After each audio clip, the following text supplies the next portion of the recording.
If you've ever taken the perfect photo only to notice those distracting red eyes staring back at you, don't worry. In this video, I'm going to show you exactly how to remove red eye in Fotor quickly and easily, even if you've never edited a photo before. This is a simple fix, but it makes a huge difference in how polished and professional your pictures look. So if you want cleaner portraits, better looking selfies, or just a faster editing workflow, you're in the right place.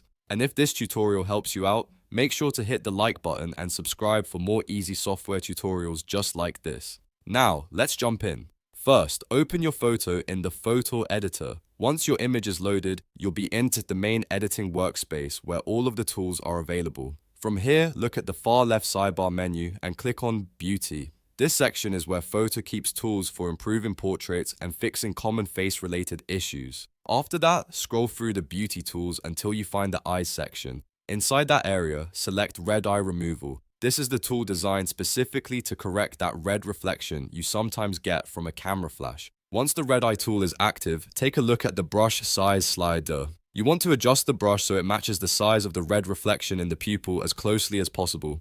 If the brush is too large, it may affect areas you don't want to change. If it's too small, it may not fully cover the red eye area. So take a second here and fine-tune the size before applying the fix.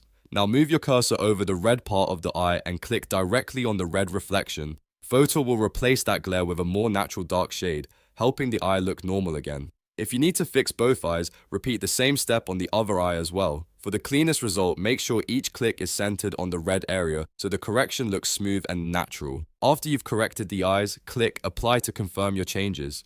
This locks in the edit and makes sure your red eye removal is saved in the image inside Fotor. Once that's done, go to the top bar above the canvas and click Download to save your final image to your device. From there, you can use it for social media, printing, sharing, or any other project you're working on. And that's how to remove red eye in Fotor in just a few simple steps. It's fast, beginner-friendly, and one of those tiny edits that honestly can instantly make your photos look much better. If this tutorial helped, please give it a like, subscribe for more photo tips and editing guides, and I'll see you in the next video.